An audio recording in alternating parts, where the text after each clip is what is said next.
My name is Joe Kim. I'd like to welcome you to the third annual McMaster Symposium on Education and Cognition. I'd like to extend a special thanks to all of our campus partners who, for their support since the inception of this symposium, including the McMaster Institute for Innovation and Excellence in Teaching and Learning, the Office of the President, and the Office of the Provost. The term evidence-based practice, I think, has shaped our expectations about standards. We expect that medical treatment that we receive has some sort of evidence backing it up, and that the practitioners have undergone extensive training and hopefully examination. But what are the standards for teaching practices? For a typical university faculty member, the bar is set quite low. There's often little or no training, examination, or even consequences for poor teaching. And instructors are often left to figure things out on their own. However, for instructors, students, and scientists alike, intuitive notions, prior experience, and poor metacognitive judgments on effective teaching and learning may sometimes do more harm than good. Last night, Dr. Regan Goering delivered a thoughtful public lecture to open the symposium, and he made the case that now more than ever, there is urgent need for conversations between educators and cognitive scientists to apply evidence-based interventions into teaching practice. But where do we begin? We're privileged to have another extraordinary lineup of speakers in this year's symposium that cover a range of topics exploring how cognitive principles can inform instructional design. Here's my other slide I meant to say. If you'd like to live feed your comments on the presentations, this is something new that we're trying this year. Please post your tweets to #EdCog2015. But then again, if you'd rather just pay attention,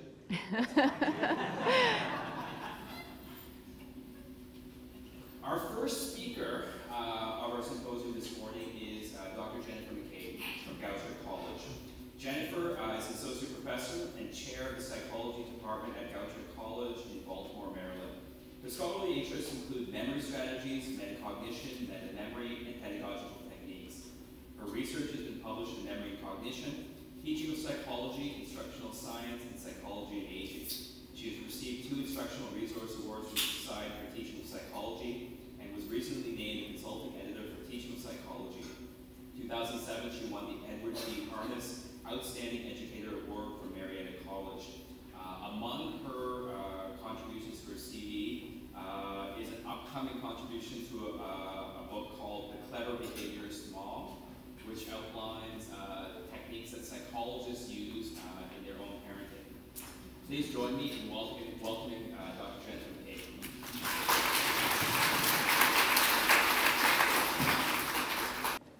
Good morning. Can you hear me?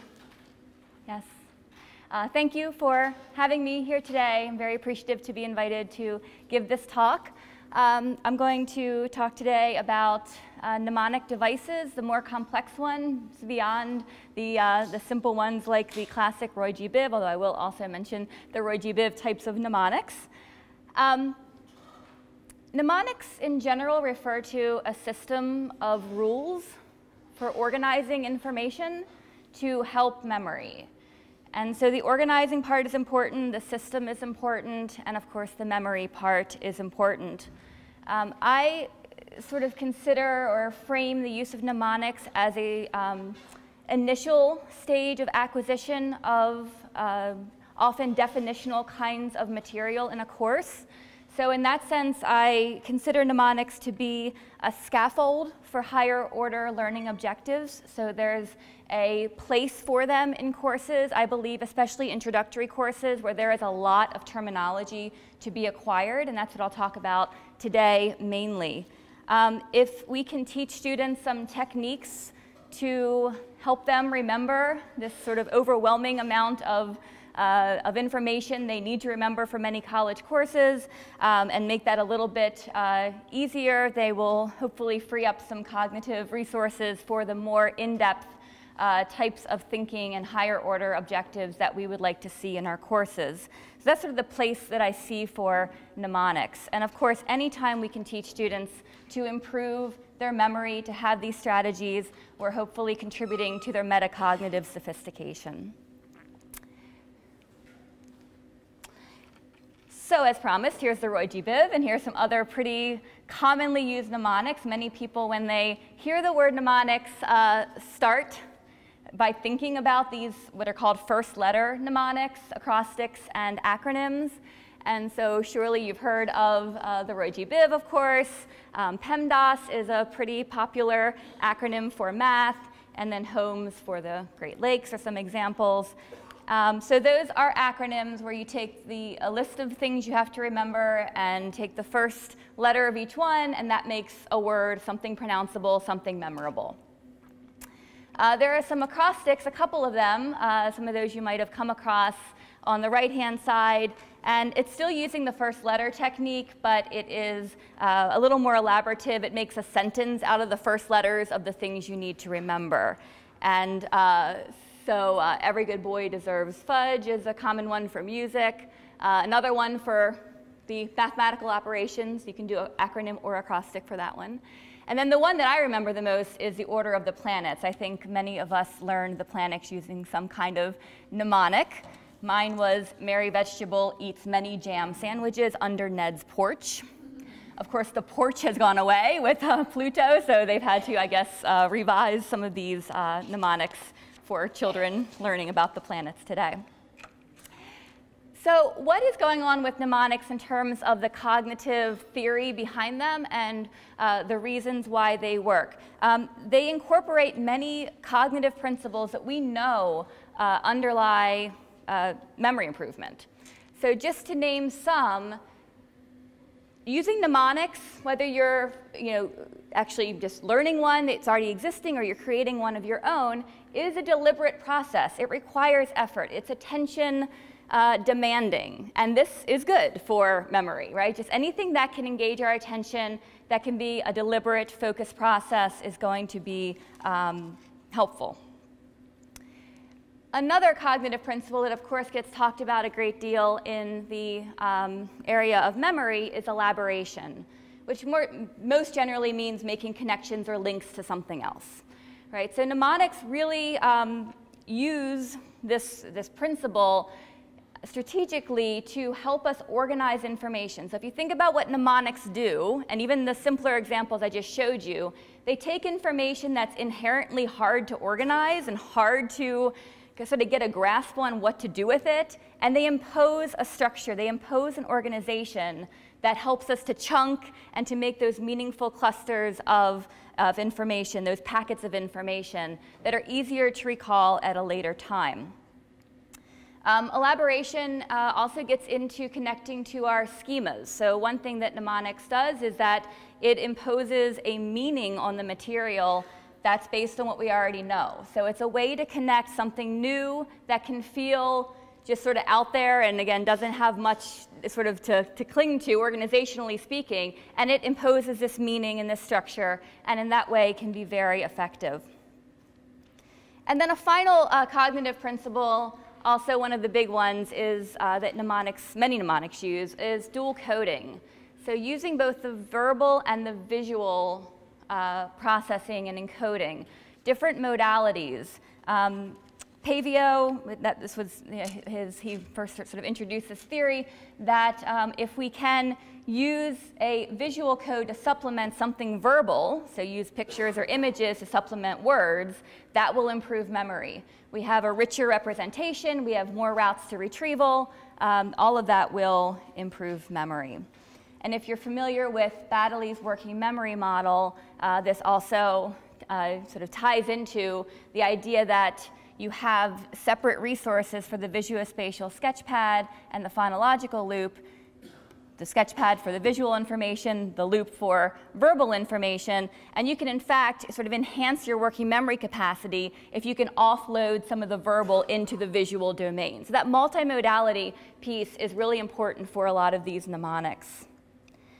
I'll be talking today a lot about the use of imagery in mnemonics, and the more complex ones do rely heavily on mental imagery. And I just wanted to make a note that there is some research supporting that the images that are best remembered, which may not be too surprising, are the ones that are dynamic, that move. make your images move, make them bizarre, make them funny, make them raunchy, these are the things that we remember. And so if you can sort of co-opt those principles into any mnemonic devices you use, there is a good chance they will be more memorable at a later time. So I'm going to talk today about 2 classroom studies that I conducted using some of the more complex mnemonic systems, again, beyond the Roy G. Bivs of the world. So I'm going to start by talking about the keyword mnemonic and a study I did in intro psych with the keyword mnemonic. And then I'll talk about the method of loci, another complex mnemonic strategy, but highly effective when acquired. I'll then talk about sort of I'll sort of back up into a bigger picture view of how students use mnemonics, and a little bit about the metacognition surrounding the use of mnemonics and what students think about that. So let me talk you through the keyword mnemonic if you're not familiar with it. It's relatively easy to use. It was first developed for foreign language learning. So as I'm talking you through an example about the brain, which is how I use the keyword mnemonic in my classes, you can imagine that if you're learning a foreign language word and you need to know a definition for it, this is a way that you can connect that using the keyword mnemonic. So the first step is to form an acoustic link. So this is the sort of verbal, auditory part of the mnemonic. You have to identify a keyword. A keyword is something that sounds like the thing you're trying to remember. And so if you consider foreign language words that you've never heard before, you can imagine that a student coming to intro psych who has never encountered this material would basically think that Broca's area sounds sort of foreign, right? They've never encountered it. But you can imagine, what does Broca's sound like? What's a keyword that you do know and you could sort of think about?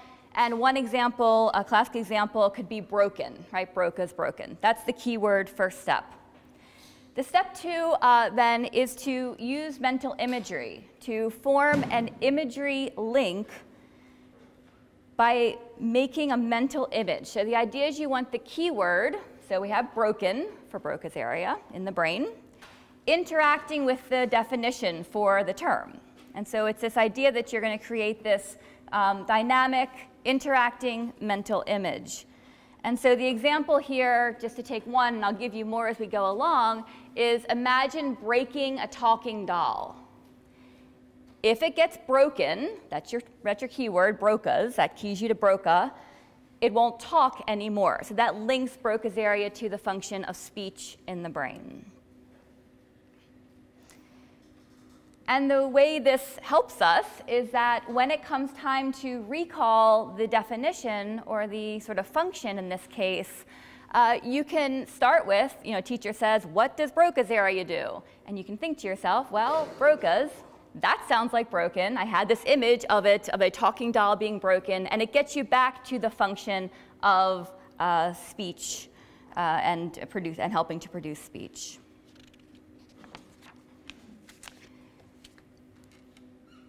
So Carney and Levin, Russell Carney and Joel Levin have published a great deal of work starting in the 90s about the keyword mnemonic as applied to learning neurophysiological terms, especially in introductory psychology. And so that's sort of a jumping off point for the study I'm going to talk about. Here are just a couple of more examples of what they came up with, and they call these the Neuro Mnemonics, right, because they're for neurological types of terms. But there's just a few more. So this is sort of structuring for you the kind of table that I used in the activity that's coming, that I'll be showing you. So you can think about breaking down the keyword mnemonic into the term you have to learn, the definition or function, the keyword that you pulled out of that original word, and then the mental image that you would sort of work on just making as perceptually vivid as possible, and dynamic and bizarre and all those kinds of things. So you can see a couple other examples here for the hippocampus. An obvious keyword is hippo. It's right in the word. That's really handy. And you can imagine a hippo walking through campus and a student saying, I'll always remember seeing that. And so it links hippo, hippocampus to a memory function. And there's an example also for the thalamus. So that just hopefully gives you an idea of the way that the keyword mnemonic works and the way it can be applied to brain terms. Carney and Levin did show that using this keyword technique for these neurological terms was superior to a repetition-only control group, so that students were remembering more using this technique. So moving into my own research, the first study I'm going to talk about that was published this year in Teaching of Psychology, I was inspired by, or sort of motivated by, a couple of studies that I found really interesting, but I felt like could be taken to the next step and sort of integrated into one study. So I'll talk about that after I discuss sort of the main question. So I was really interested in the generation effect, the idea that, again, a very solidly supported cognitive principle, that when a learner generates or creates their own study materials, that this is better for memory compared to if somebody gives them materials to study, right? An instructor, a researcher hands them materials to study. It's better to create your own materials. It's called the generation effect. And so I was curious to examine if there is a memory benefit if learners are creating their own keyword mnemonics compared to being given some keyword mnemonics. And then I also pulled in this sort of other elaborative encoding condition of real-life examples. So just to back up 1 minute into the prior research. So William Balch published a study a few years back that looked at different elaborative techniques for learning intro to psych terminology. And 2 that he looked at included the keyword mnemonic and real-life examples. And it turns out that the use of examples is a pretty understudied area in the scholarship of teaching and learning. We know students report they use them, but we're not sure how effective they are. So in Balch's study, he did find that both mnemonics and real-life examples were superior to just learning a definition or paraphrasing in terms of students' memory for the course information. So I was sort of interested in that and wanted to learn more about the use of examples. And then the other study that sort of inspired the current question was a study by Bloom and Lampkin, who had students learn the cranial nerves. Maybe you've had to do that before. I have, back in high school, in a physiological psychology class. And they either gave them a mnemonic that the instructor had created, or they asked students to create their own acrostic mnemonic. So that's that first letter mnemonic with creating a sentence out of the first letter of each term. And they did find a very robust advantage for students who created their own acrostic mnemonic at a 2-week delay and a 10-week delay. So they were showing this pretty long-term benefit of this generation effect, creating your own material. So I was really interested in that. So I sort of combined all that and decided to try to look at both mnemonics, keyword mnemonics, and real-life examples, and if it was helpful to have students generate them, create them in class. This is sort of the nitty-gritty stuff about the design. I'll break it down and give you some visuals in a second, but just to show you what I did, the main manipulation was the way that information was encoded. So I had my students learning 15 neurophysiological terms in intro psych, which is a pretty standard kind of thing that intro psych students have to do. And it's a fully within subjects design, so every participant was in every condition. For 5 of the terms that they learned, they read all the information given to them. So it included a mnemonic, an example, the definition. Everything was given to them to read and study. That's the read-only condition. In the generate keyword condition, they were given all the materials, including the example, but they had to make their own keyword mnemonic. They had to come up with one on the spot in class. And I'll talk about the timing. It was a very short period of time to do this. And then the generate example, where they read everything, including the keyword mnemonic, but they had to come up with their own example. Okay, so there were 2 generation conditions, and then compared to, let's just give them everything that I would create and hand to them normally, and let's see how that compares when I test them on the material. Again, 15 brain terms. I gave them a quiz, unannounced, 10 minutes after they did the activity, and then 3 days later. So there were 2 time points of delay. And the quiz was 15 definitional matching questions and 15 multiple choice that were more applied, example-based kinds of questions. Okay. So just to give you an idea of what the packet looked like, so they came to class and I said, was very transparent with them and said, you know, when I taught the brain for a lot of years, here's what I did. I put up a picture of the brain with all the parts and the functions, and I just talked about each one in class. And I'm sort of ashamed to say that to you guys. We know that's not the best way, but I did that for a lot of years. Interpsych, you know, relatively big class. It felt like I was crunched for time. That's what I did. Put up the brain, let's talk about it. So I told them instead of that, we're going to do an activity that I called speed learning the brain. And I told them they'd have 1 minute per brain part to study some material and possibly do an activity during that 1 minute. So keep that in mind. They had 1 minute per brain term. And there were 15. And so an example of the read-only condition is up here for parietal lobe. They'd be given this. So there would be headings up here. It was a packet of information. So they'd be given the term, 1 minute to look at this. And the definition, function, here's the keyword mnemonic with parent, sounds like parietal, links it to the touching, somatosensory function, and then a real-life example of the brain term. That's the read-only condition. And then the next one might be, 1 minute later, that they're studying the temporal lobe. And they are learning about its function. They get the keyword mnemonic to study from, the one that Carney and Levin and or myself created. And then they had a blank box. And in there, whenever they saw a blank box, they knew they were supposed to generate and write something that they created. In this case, an example for the temporal lobe. And then the occipital lobe is an example of the mnemonic generation condition, where they're given the term and the function, blank box for the mnemonic, they have to write in a new mnemonic they make up, and then they're given the example. So that's sort of the structure of how the activity went. I paced them minute by minute through it by having on the screen the brain terms and a little sound to tell them to move to the next one. So again, this took 15 minutes of class time. I did explain the keyword mnemonic and how it worked. It took time to educate them on that beforehand. I ran 2 studies. The first one was just what I described, the individual task. Everyone came to class, every single student had an activity packet, everyone studied the 15 terms by generating one of the devices or reading, and then everyone took the test 10 minutes later, everyone took the test 3 days later. That was study 1 over a couple of semesters.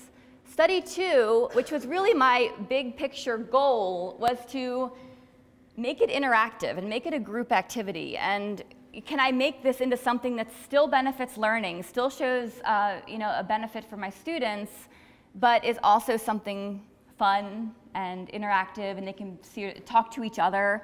So those were also my goals. So in study 2, I assessed a modified version of the activity that put them into small groups of 3 or 4, 1 packet where they're doing this. Now they get a minute and a half, being a little generous now, with per brain term to study or to do the activity. And they were instructed to talk it out with each other during that minute and a half. So up here, they're just talking with each other about all this information. They had to take turns being the reader or the scribe who wrote things down. I gave them those instructions. And so as a group, they did the activity, but then they took the tests individually. So that's important. So all of the assessments were individual. Okay. So it's a lot of numbers. I'll unpack it and give you some signaling, highlighting in a second. But this is the table of results from the paper.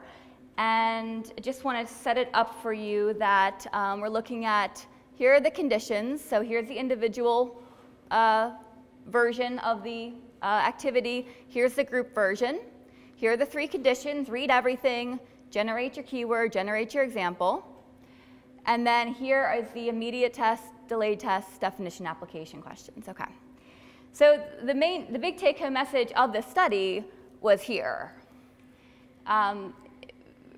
It was a very consistent pattern that I saw a significant memory benefit for having generated or created keyword mnemonics in the individual task and the group task, and at the immediate and the delayed test.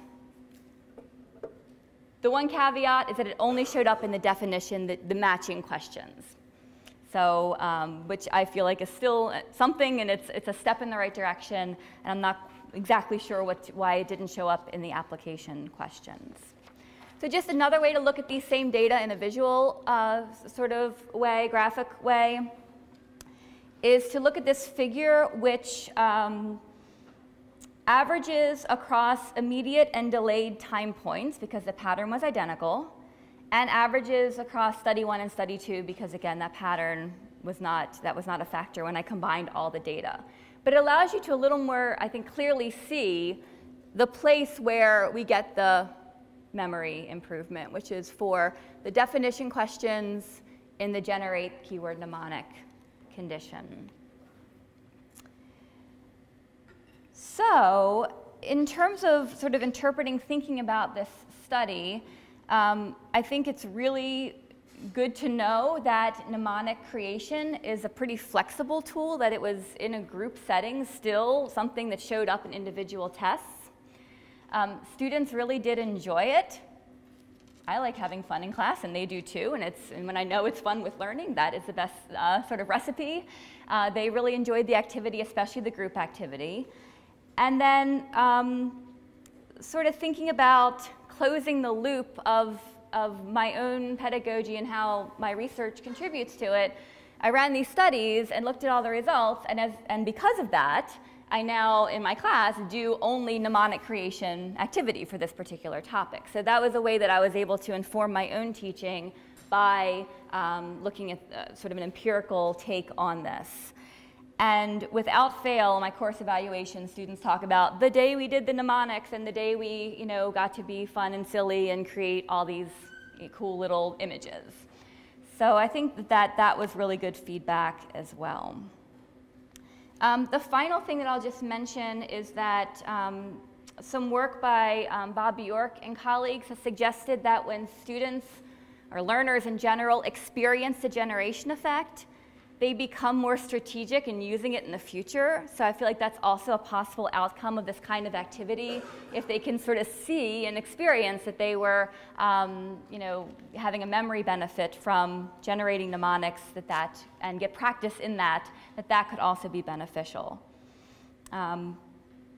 I did a questionnaire a couple weeks later. I'll just mention this, not go into too much detail, for the students to ask what they thought about the activity, and I asked them for ratings, and it was very positive in terms of enjoyment. But I also asked them to sort of compare the conditions and what did they think about it? How much did they think they learned from the different conditions? And they did, interestingly, they were accurate in knowing that creating the mnemonics was better for their learning than creating examples. So that was an interesting piece of metacognition, that they were aware that that was more successful.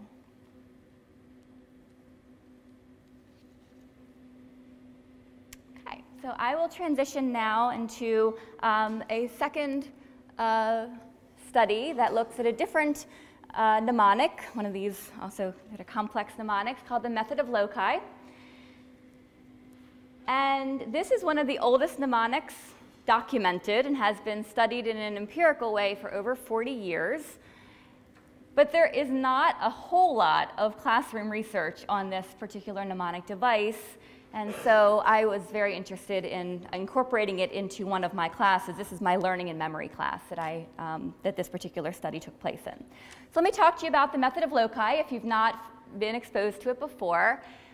The first step, and you can all sort of imagine this, or what might your memory palace be, is to create a memory palace, right? Which is a sort of fancy term, I think, for something very simple. You basically need a set of locations that you know really well.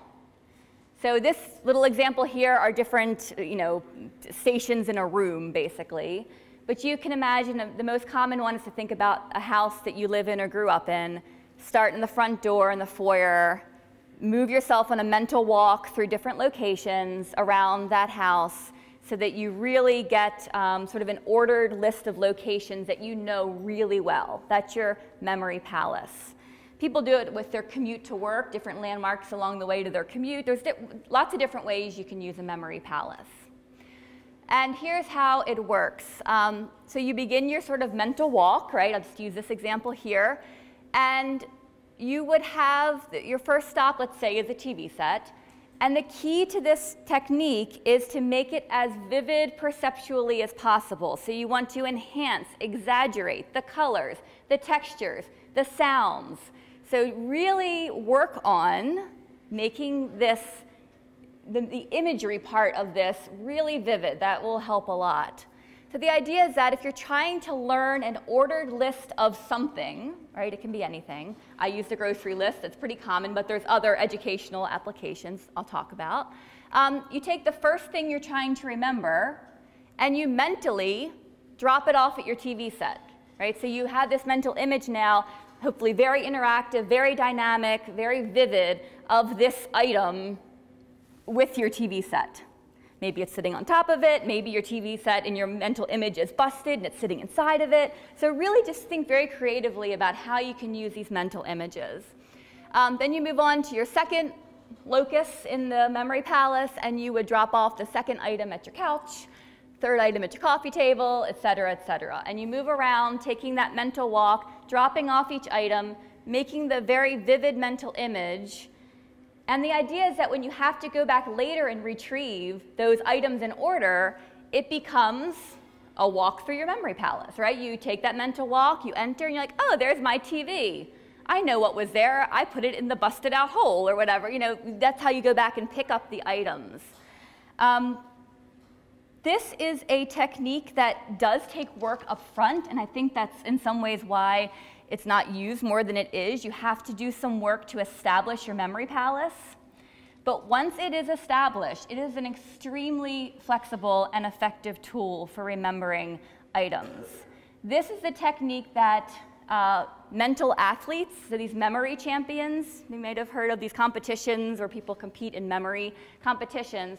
The people who can memorize a deck of cards in 35 seconds, which some of them can, they're using this. This is the technique they're using. They're using a really advanced version of the method of loci.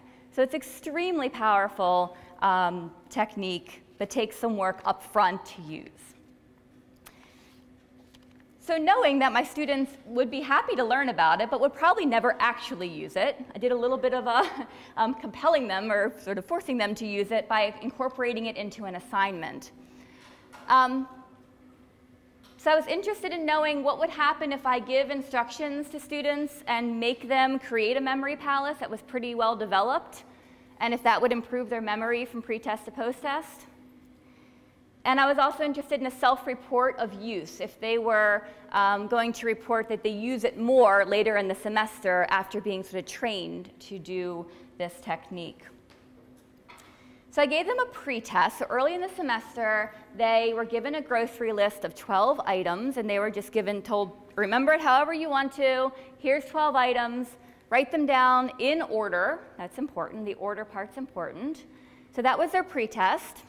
They gave me some feedback about what they were doing, what kind of techniques they were doing, and I think only one in the whole group was actually trying to use the method of loci. So it's not like they were doing this already. And I also had them report their use of a lot of memory strategies, including method of loci, at the pretest. I then sort of, what I'm calling method of loci training, but really it was just an assignment. So in my learning and memory class, I sort of revamped it to it's not a textbook-based class, it's mostly popular press books on memory and learning that we talk about and use supporting primary sources, research articles. One book that we read is called Moonwalking with Einstein. So I don't know if any of you have heard about this book or have read it. I highly recommend it. It's a really fantastically entertaining, fun read. Moonwalking with Einstein. This is what they're reading during this time. So the whole book is about a journalist, Joshua Foer, who decides he's going to do a reporter's piece on memory championships and what's it like to be a mental athlete, and says he's going to report on this. He starts talking to the people who can do the amazing things like memorize a deck of cards in 35 seconds, and he says to them, "That's amazing. I could never do that. You must be brilliant. You must be a savant." And the guy says back to him, "Nope. You can do it too." You know, it's just about these strategies. It's just about knowing the strategic ways to use mnemonics and to develop a memorization system, and that anyone can become a memory champion was sort of the thesis.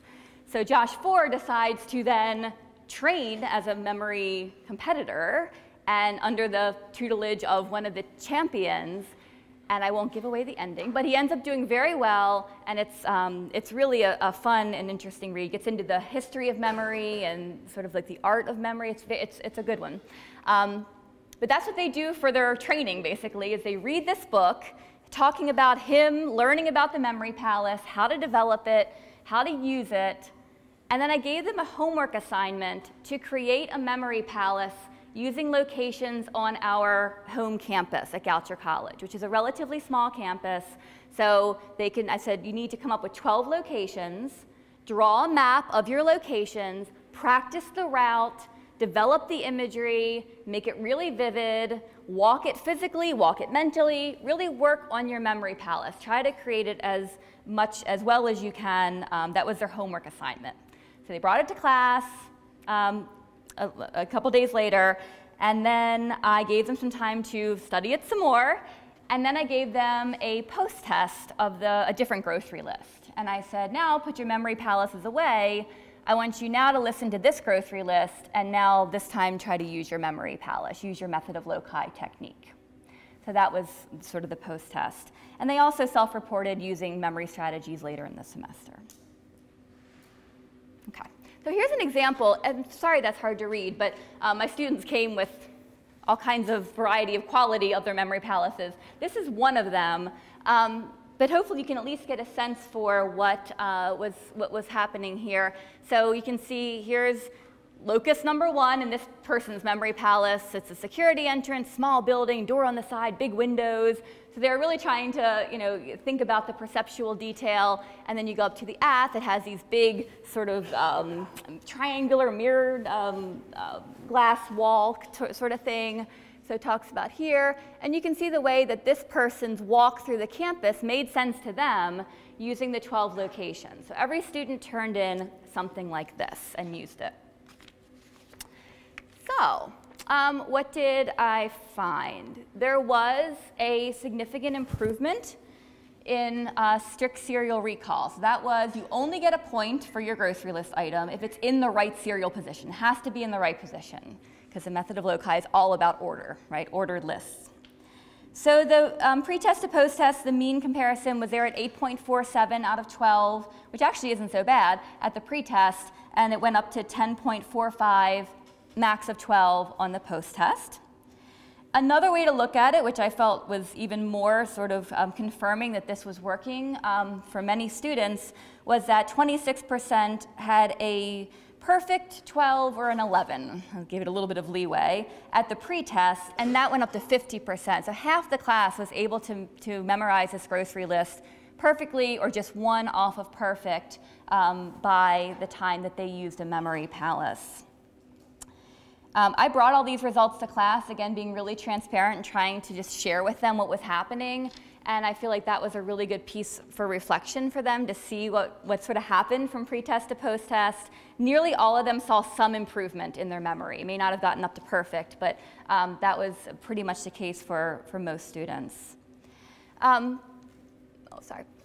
then finally, this sort of survey piece, I asked about 19 memory aids. So it was sort of a standard survey and how much they use them.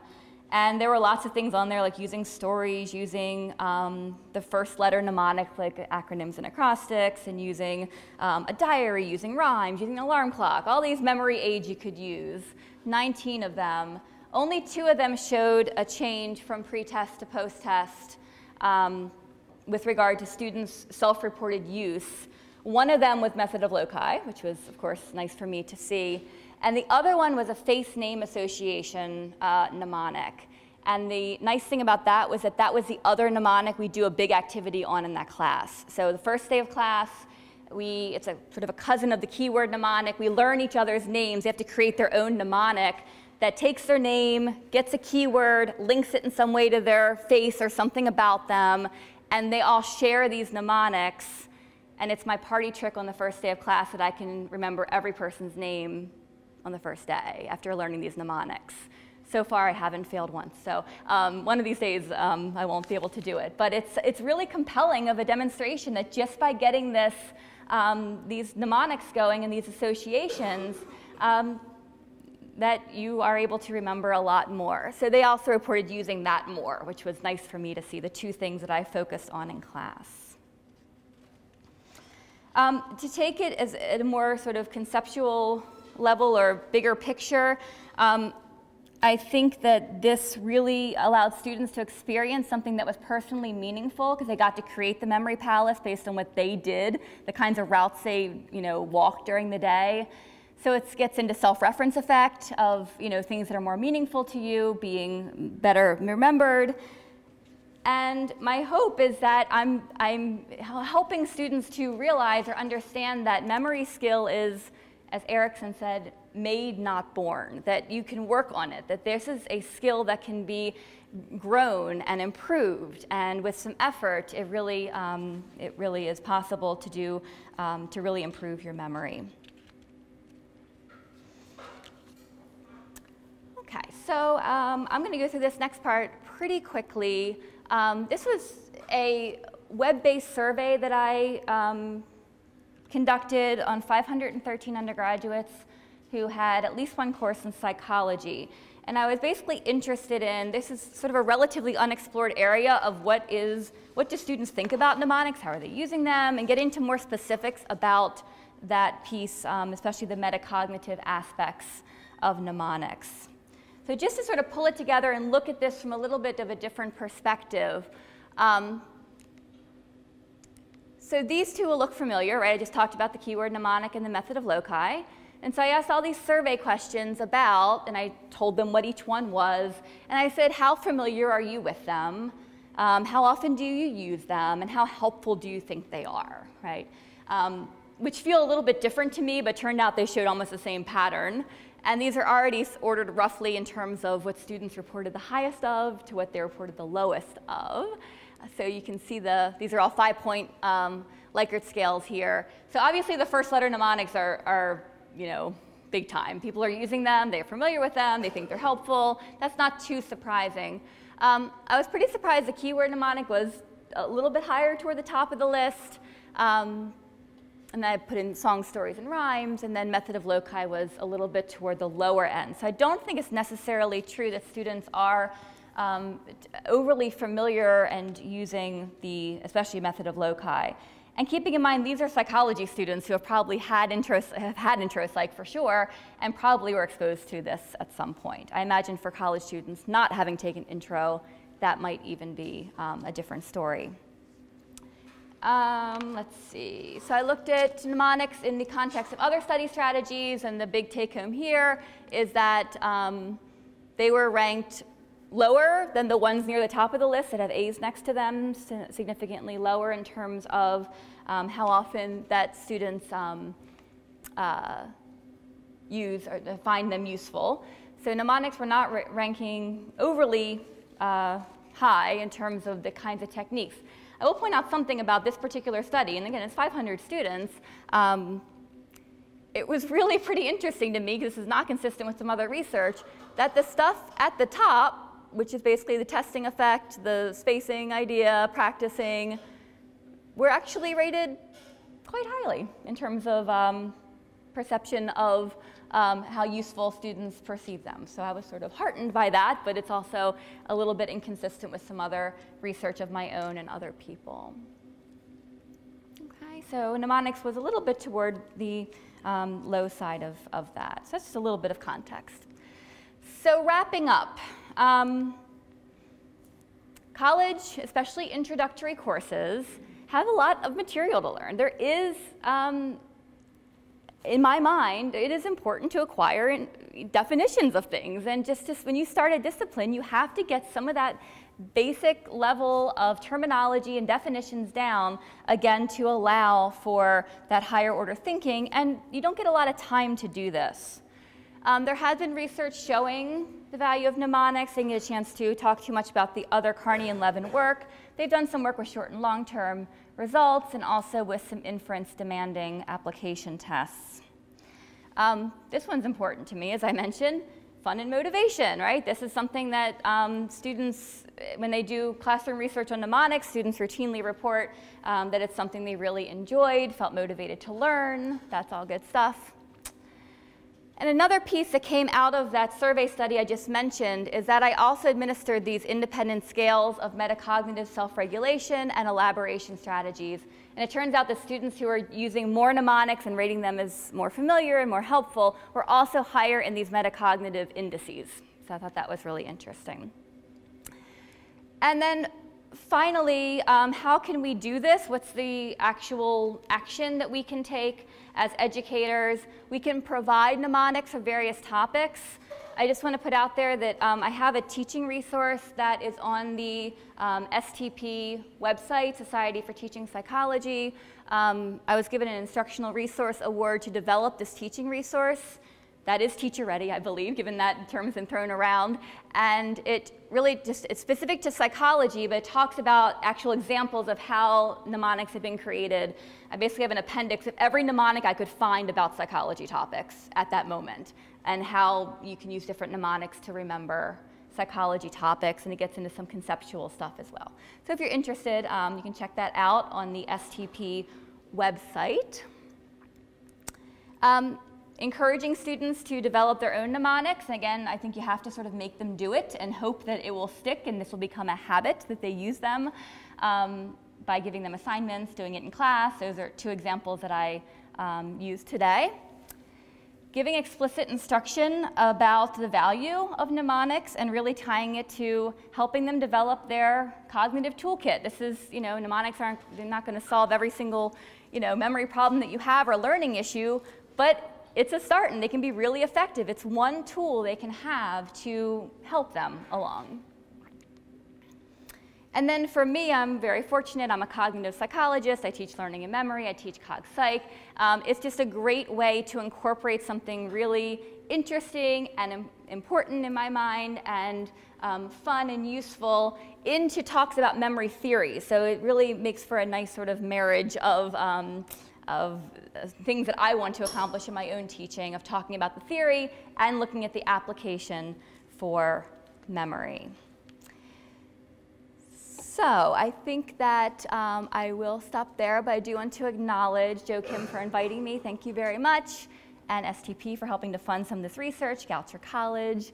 And I work we only have undergraduates at Goucher College, and so I have wonderful research assistants who have co-published with me and do my research with me, and I'm quite grateful to them as well. Thank you very much.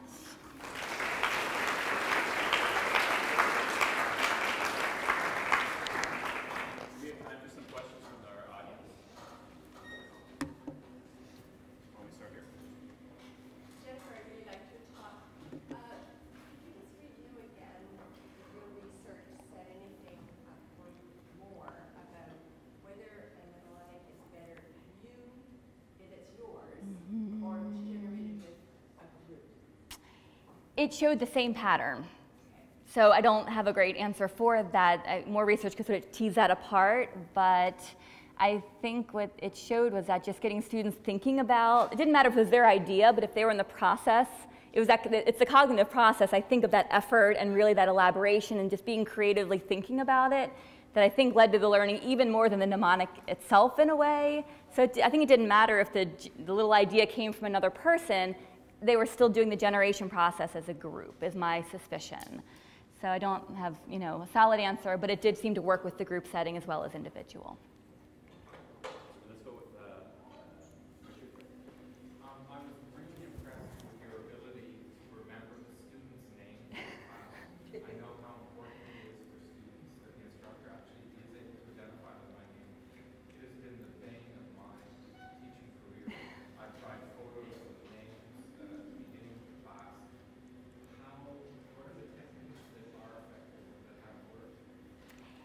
again, I frame it all in terms of making these mnemonics. So I explain to them how the face name mnemonic works. So I show them, I make one for myself. So I put, I'm not an overly creative person, but I do my best.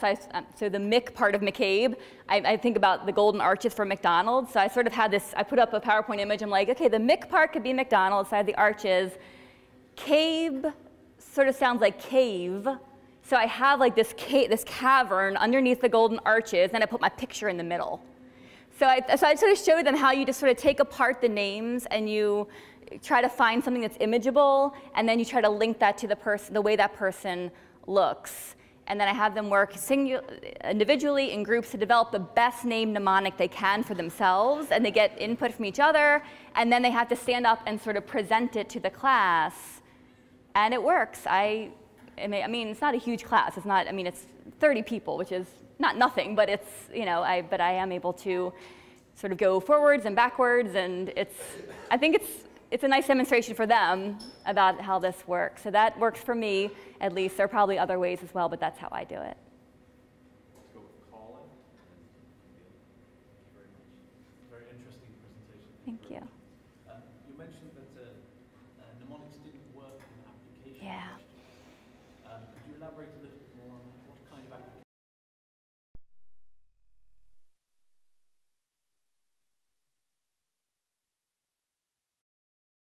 But they were, but they can no longer, you know, hear something, and that would be something about the temporal lobe. So they were example questions. So what sort of surprised was that the example condition didn't actually give an improvement in the example questions. But what's important to remember about that study is that even in the baseline conditions, they got all the information. So there was never a control condition where they didn't get the mnemonic or the example. And that was because I didn't want to, you know, again, this is real class of research. I wanted them to feel like they were getting something out of the activity and not being deprived of something. So I don't know that mnemonics don't work for that. I just know that in my case, generating the mnemonic didn't show up as being something that was improving of the example application question. So I don't exactly know the structure of the question or the way I did it. I don't have a great answer for that piece. I think it might be interesting to study whether, because mnemonics certainly they don't know all of it, but whether they act on conceptualization, they permit conceptualization. It might be, in fact, they might be opposite. They might be worth studying. Other researchers have looked at inference demanding and conceptual tests, and Carney and Levin have shown over multiple studies that you do get the benefit of mnemonics over a control condition on even those more inference demanding higher order tests. But that doesn't mean that, again, in my case, my question was about making the mnemonic, and that didn't seem to be impactful. It's a little hard to tease out with the way that I designed the study to exactly tease out what the structure is. But I agree it's a really important question. Absolutely. Nabil? Great talk. I'm a fan of Loci myself.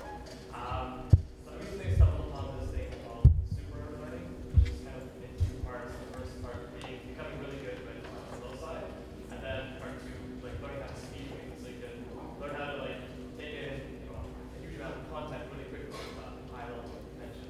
And I thought like something like what you described in the study would be really good for integrating at the high school or later in the elementary school level. So we can give students skills for being whole content, pretty quickly with high level of attention to things that they make on a day-to-day basis, and having it developed at an early stage. By the time you get to university level, they'll be experts at this technique. I just want to get your thoughts on the feasibility of integrating this at not at a post-secondary level, but at a high school or elementary level.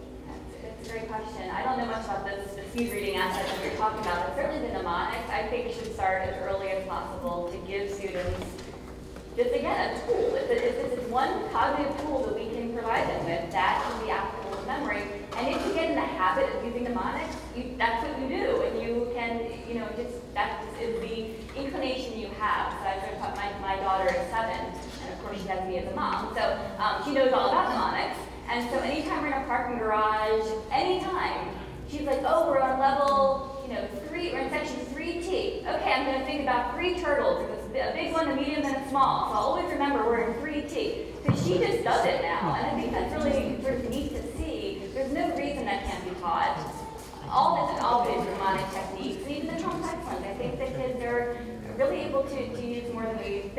times. And again, it's this very flexible tool that I think would be great for lifelong learning in school, beyond school. So absolutely, I'm a proponent of getting it into earlier education.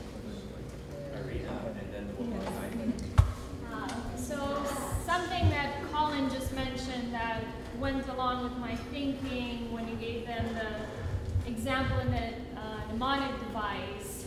I was looking at your examples and I was thinking, man, if I didn't have your real life example, I would have a harder time coming up with that keyword. So I think a lot of time spent looking at something is coming up with that keyword and coming up with that example. So you did mention Bob Bjork's work, so I'm thinking in terms of a desirable difficulty at play. I know you can't really do that with your students in a real classroom, but not giving them much context maybe might help them go into a little bit deeper learning or knowledge of those words. So you might see more of their knowledge aside from just the definition. Because I'm thinking if you give them a keyword or you give them the example, you're kind of cutting their work a little bit by half. So I'm wondering if maybe something like that is at play. Oh, sure. So let me just, I'll go back a minute and talk about desirable difficulties, which is a term coined by Bob Bjork, and is very impactful in what I do and a lot of us do, on the idea that when the learning conditions are more challenging and slower and more effortful, and it feels like things are not going well, all these sort of interventions we can do, like testing generation or some of them, that's actually what's going to lead to the best long-term learning. And so I think the point was we can make it harder and we might get better benefit. I think it's sort of what you're saying is you can take away even more and force them to do more of the cognitive effort in making these mnemonics and examples, and maybe that would even be a bigger set. Yes. So yeah, I think that's a great next step that can be tried. Absolutely. Thank you. I wondered on one of your slides it had shown a list of the devices and the efficacy of each of them, and the one at the bottom was peg word. I wonder if you could describe that. I've not heard of it. Sure. The peg word technique is also obviously one that not many people know about, but it is in a lot of intro psych textbooks, and I guess it is one of the ones that gets talked about. So you start by memorizing a rhyme for the numbers 1 through 10. So you memorize, it could be different things, but something like 1 is a bun, 2 is a shoe, 3 is a tree, 4 is a floor, all the way up to 10. You memorize the rhyme. And it's sort of like the method of Loci in that then the first item you're trying to remember in a list, you would imagine interacting with a bun, and that gets you back to 1. So 1 is a bun. The first item, you make a mental image of whatever you're trying to remember with a bun. The second item, 2 is a shoe. The second item you're trying to remember, you try to mentally image that item with a shoe. And that gets you back to 2. You know, it's the second thing in the list. So that's the peg word idea, is you go up through the numbers and you can get an ordered list in. So it's actually sort of a cousin of the method of Loci in that it's when you need to know something in order. So I've seen the peg word method used with learning Erickson's stages of psychosocial development. So that's something that a lot of psychology students have to learn. And there is a peg word technique that goes through all those stages with the 1 is a bun, 2 is a shoe thing. That's a little bit of a summary. It seems like the method of Loci and the peg word that you just described depends a lot on people's ability for visual imagery, mental imagery, which I know is not something that everyone has a strong mental imagery ability, mostly because I don't. I know that that's the case. I have almost no mental imagery ability. And so, did you find that your students sort of uniformly were able to do this? I didn't ask that particular question. There are certainly individual differences in ability to visually image things. I think that's true. What I think is relevant, a little bit of an aside, but I think relevant is that when Erickson especially has brought all these memory athletes who are awesome at these techniques into his lab and done a bunch of brain imaging and everything else, and they find, and cognitive testing, and they find just like no differences, period, until they start using the techniques, and then they just show this sort of multimodal areas of the brain sort of lighting up where other people are not doing that. So it's sort of interesting to think about, is it something we could do? If you worked on it for hours a day for a while, could you do it? I don't know, but that's a little bit of what this is suggesting, is that it's a little bit more about just effort and putting some time into it, and that like anyone could be awesome. at doing these techniques. So I don't know the answer, and I'm sure it's a little bit of both of those things, but I haven't had any students tell me, oh, this just isn't for me. Once they really do it and learn about it, they generally are on board. So if you're trying to remember Jeff Norman, what would you be using? Oh my gosh. Yeah, sure. So again, I'll put it back to you guys too. What sounds like Jeff? Jeff Norman, not normal. Norman, you can think normal man, right? Normal man, Norman. Well, let's think for Jeff. Jeff sounds like giraffe, it's good. That's a good one. So you can imagine Jeff with an elongated neck. Again, it's all about mental imagery. Elongating the neck, his head right on top. That's a giraffe. Maybe that could get you to Jeff. Norman. Any other thoughts other than normal man? What? That could work. What else? Other ideas? I always pictured Jeff on the back of his stats textbook. Yeah. So it may not be good for everybody who just met him. Yeah, oh, like Norseman, that's good. Yeah, he's kind of Viking and having him dressed in that. So again, it is, and that's why I like it being collaborative in my classes too, because I don't think I'm the most creative person in the world. But you get the ideas flowing, and I think it's as much about the deliberate, effortful, taking the time to really think about you and your face and what could we apply to it. And the giraffe is really good. Yeah, so that helped maybe. It's already really helpful when Alzheimer's sets in and I'm trying to remember who I am. That's when you go to see Jeff. All right. So, Okay, please join me in thanking our first speakers.